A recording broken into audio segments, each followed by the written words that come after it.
Guys, Zach here, coming at you with another video. So I guess I'm joined by my dog today. Last week you got my cat, this week you got my dog. I don't know if you can see the dog, but because I can't see the frame, but you know, she's there. So before we start today's video, I want to mention that I'm going to be restarting my Zach Plays series. I've been a little bit dormant on my Zach Plays, simply because I've been very busy, but I think now is about the time to start redoing it. Over the summer, when Man of Medan comes out, I'm going to be doing that game. And obviously when Luigi's Mansion comes out, presumably this fall, I'll be playing that game. But for now, I have a whole stack of games that have the potential, actually no, not this stack. This stack of games that have the potential of being played on this channel. I'm going to give you guys a vote on which game I should play. And if I have the time after I finish a game, then I'll go on to the next game that gets second place and so on and so forth. Firstly here I have The Incredibles. Great game, very good game. Pretty difficult towards the end, so I might get a little bit ragey during this, but, you know, if it wins, it wins. Nightmare Before Christmas, Oogie's Revenge, another great game. Shark Tale, a pretty fun game as well. Bendy and the Ink Machine. Yoshi's Crafted World, or Crash Bandicoot The Insane Trilogy. And I'd probably only play the first Crash Bandicoot game. So, those are your options. You get to vote between these 6. Let me know down in the comments down below. I'm going to try and have my first episode of whichever game wins by next weekend. And if no one votes, then I'll probably pick a game out of there. So, without any further ado, let's get to today's video, which is about the top 10 Nintendo GameCube games that should be brought over to the Nintendo Switch. ZakPak, he's always there for you. ZakPak, only on YouTube. ZakPak, what will he do next? ZakPak, let's find out, 'cause it's on with the show. Now also keep in mind, these are my own personal opinions. You know, like you can't, you know, personal opinions are personal opinions. So I'm going to start off with some honorable mentions. I have 4 here, 4 honorable mentions. The first of which being The Legend of Zelda 4 Swords Adventure. Now this game I think would work perfectly with the Switch because of the fact that the whole point of this game was that people had GBAs hooked up to the GameCube and everyone had their own independent screen. So with the Switch, if you did this 4 different ways and everyone had their own Switch and a copy of the game, or how one person has a copy of the game and everyone uses like a download play feature, you could really make this work. You could make it work on the Switch, and you know, even if it was some sort of sequel or spiritual successor of sorts, I think that would be really, really fun. So, Legend of Zelda 4 Swords Adventure, definitely a good one. Next up here is Legend of Zelda The Wind Waker. The main reason I didn't include this one on the list is because there's already an HD remaster on the Wii U that they could just easily port to the Switch. So I didn't really want to include this one on the main list, but this game is a great game. I mean, as everyone knows, of course. But yeah, Legend of Zelda Wind Waker. Fire Emblem Path of Radiance. I think this is a fan favorite of the Fire Emblem games. Correct me if I'm wrong here. But I'm just not huge into the Fire Emblem series, so that's the reason why this one's on the honorable mentions list. Same with Animal Crossing. It's on my honorable mentions list because I don't play the game that much. And they could just as easily, I mean, obviously the new Animal Crossing game's coming out, so, you know, it's really going to be much of the same, just with probably a few added little tweaks. So, you know, that's why Animal Crossing also isn't in the list. So without any further ado, let's get into the top 10. And also keep in mind, I'm not showing these in any particular order. I want all of these to be on the Switch, whether they be remastered or just ported to the eShop or given a physical release. I don't care. I just want to be able to play these games on the go. So, let's get started with number 10. Number 10 here is Wario World. I love this game. I think this is an underrated gem. It's pretty short, but it's a 3D platformer starring Wario. It's like, if you've played the Wario Land games, this is like the Super Mario 64 to the Wario Land games. It brought the Wario Land games from 2D to 3D, and it is amazing. The music in the game is great. It's very jazzy, very catchy. Yeah, definitely bring this game over to the Switch. You know, especially if they're not going to be doing the WarioWare games for some reason anytime soon. Definitely do something with this game. Next up, Paper Mario: The Thousand Year Door. Now, personally, I've never been too into the Paper Mario series, but I really do want to start. And I probably will play this game at some point, on my own, of course. But a lot of people want Paper Mario to return to how it was back in the GameCube and N64 days. And, you know, I think if you're going to port a Paper Mario game, I really think Thousand Year Door is the one to port. I mean, it's the fan favorite. You know, some people like the 64 one more, but most people prefer the GameCube Thousand Year Door one. And I can see why. The game has a lot of charm, it's fun, it's witty, it's cool, it's a great game. Highly recommend you play it if you haven't gotten the chance to yet. Next up here, I'm showing off my Mario Party 6, but really this can apply to any of the GameCube Mario Parties. The GameCube Mario Parties, in my personal opinion, are the best ones, followed right behind by the N64 ones, but that's all a matter of personal opinion.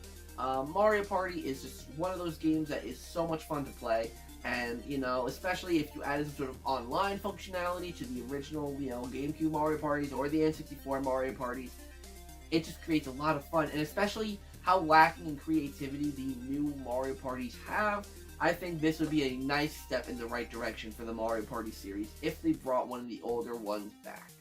That would be great. Next up here, Mario Kart Double Dash. Now, before everyone starts saying, oh wait, there's a new Mario Kart, why would you want Mario Kart Double Dash back? Mario Kart Double Dash is such a unique Mario Kart, with the fact that it has the double cart. You know, all the special items. There's so much in this game that isn't in Mario Kart 8. And kind of like Mario Party, I think Mario Kart Double Dash has a little more personality than Mario Kart 8. You know, I love Mario Kart 8, but, you know, there are parts where it just seems very, I don't want to say bland, because it isn't bland, but very, what's the word? I think the best word for it is professional. Like, it looks so clean, you know, and like, you know, they use basic, like, washed out colors. But Mario Kart Double Dash is bright and vibrant. You know, like, Mario Kart Double Dash, Mario Kart 8 Deluxe uses, like, the light blues, you know, like, you know, it's very clean. But this game uses a lot more brighter yellows, oranges, reds. It's definitely a lot more vibrant. And I think it would be a very cool addition to the Nintendo Switch library if they did redo this game. Next up here, Luigi's Mansion. It's an obvious choice for me. I love this game, especially if they completely remastered this game. You know, completely redo it. And I know it's not going to happen since we just got the 3DS remake, but man, this game could really benefit from an HD boost. The game still looks great, don't get me wrong, but boy could it look better in glorious HD. I've said it ever since the 3DS game was announced, but this game would have done so much better on the Switch, and I stand by that to this day. Next up here, Metroid Prime 2. Now, I prefer this one over Metroid Prime 1, but it's all a matter of taste. It would be kind of weird to just put the second one, so I'm just going to say Metroid Prime as a whole. You know, these games, really revolutionized the Metroid series, you know, in general. You know, this is Metroid's first leap into 3D, you know, it's definitely one of those where the hell do you go kind of games, but it's a great game still, nevertheless. I highly recommend you play it. If you haven't already, it seems like Nintendo might be working on a Metroid Prime trilogy, but no one really knows at this point. So Metroid Prime 2, Echoes, or Metroid Prime 1, whichever you prefer, definitely must-haves for the Switch. Next up here, Super Mario Sunshine. Now this is again a Mario 3D platformer, and you guys might be like, oh, why this one and not Mario Odyssey? Honestly, this one's just a lot more of a unique. I mean, I don't want to say it's a lot more of a unique game because the capturing gimmick is pretty unique too, but it definitely was. I still think it's pretty unique, you know, in terms of how you platform using FLUDD and all that kind of stuff. And I think that having Mario Sunshine on the Switch would be great. You don't even need to do much to it. This game is still beautiful. This game is still visually appealing. Just bump up the resolution, maybe fix some of the textures, and boom, you got yourself a good Mario Sunshine port. I mean, man, this game is amazing. Like, it's literally amazing. I love everything about this game, and I really hope that one day they either port it to the Switch or give it some sort of love on the eShop. Next up here, Super Smash Bros. Melee. Now, the main reason I'm putting this one on is because it's such a fan favorite Smash game. Smash Ultimate is amazing, trust me. but so many fans love Melee. So many fans absolutely love, how fast the game is. So there's just certain things about Melee or certain things about Ultimate that weren't captured from Melee that original Melee players still love from this game.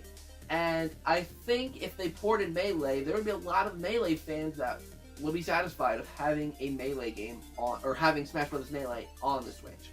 I know it's really weird because of the fact that Ultimate's out and because Ultimate sold so well and because of all the people that love Ultimate, but I do think that there is an audience that maybe was disappointed in Smash Bros. Ultimate because it wasn't exactly like Melee. I personally love Smash Ultimate, but for those fans, I think having Melee on the Switch is a good option too. Alright, so we're getting to the last two games here. Now, these two are more interesting picks, mainly because they are more obscure games in the GameCube library. So the first of which is Eternal Darkness: Sanity's Requiem. For those of you who don't know, this game is a survival horror game, and oh my god, it does it really right. And it's a Nintendo exclusive, and published by Nintendo. So it's a really good game. It's so good. There's a whole thing with the sanity meter going down where the game starts to mess with you, and it's just such an awesome game. I really want this game to get a sequel. I really do. But I don't know if it's going to happen. If they don't, bring this game to the Switch, man. This game is so, I don't want to say unique because it is a survival horror game, but it does take a spin on the typical survival horror genre and adds in that sanity element. And it does it really well. And Eternal Darkness is a definite for the Switch. Definitely. And lastly here, Chibi Robo Plug into Adventure. Now, Chibi Robo has had an interesting run. Because Chibi Robo has kind of bit the dust. Everyone thinks that Ziplash was the last game because it got reviewed so poorly. But that's the thing, Ziplash was such a departure from the Chibi Robo series that no one really cared for it. The amiibo was cool, and that's probably the reason some people bought the game, was for the amiibo. And I can understand why, because Chibi Robo was such a cute character. I love Chibi Robo. And I think his first game was his main game. He's gotten sequels. Yes, he got Park Patrol.